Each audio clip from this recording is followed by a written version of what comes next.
Welcome back, Cyber Explorers. It's Alfie, and in this video we'll explore together with this step-by-step guide how to connect to an SSH server from a Linux machine. So without further ado, let's get right into it. Most Linux distributions come with the OpenSSH client pre-installed. Windows 10, version 1809 and later, and Windows 11 also include the OpenSSH client by default. The client machine, source machine requires an SSH client, while the server machine, target machine must have an SSH server installed and running. Step 1. Check SSH installation. Client machine. Verify SSH is installed.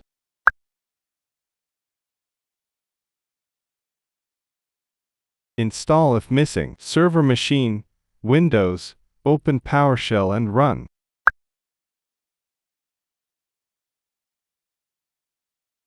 Linux.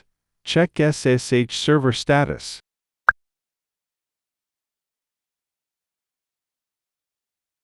Step 2. Connect via SSH, basic connection.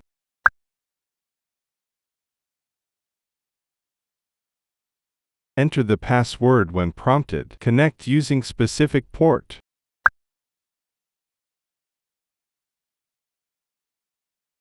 Verbose output for troubleshooting.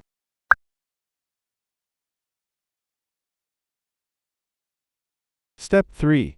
Use SSH key authentication. Instead of using a password, you can authenticate with a private key. Generate an SSH key pair on the client machine.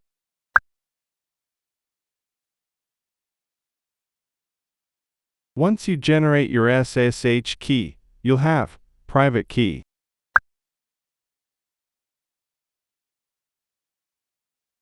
Keep this secret. Never share it. Public key.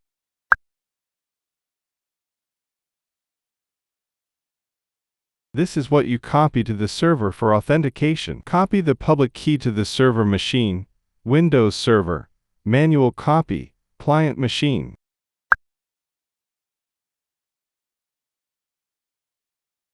Server machine, create the .ssh directory.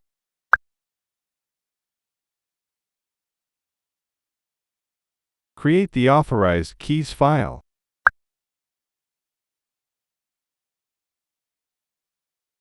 Open the file for editing.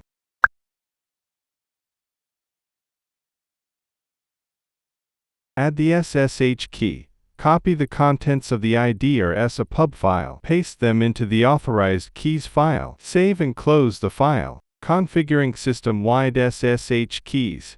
Navigate to the C Program Data SSH folder. Open C Program Data in File Explorer. Locate the SSH folder.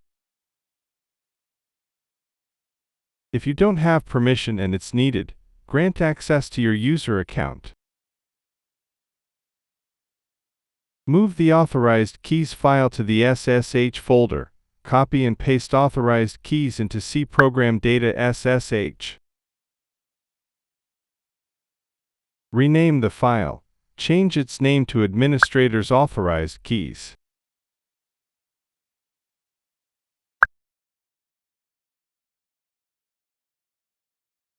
Linux Server.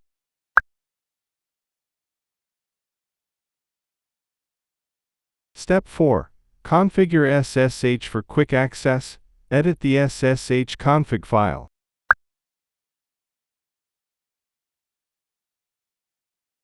Add the following.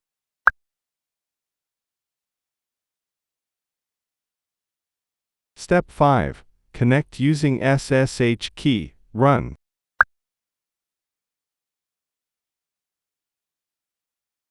Or specify the identity file explicitly.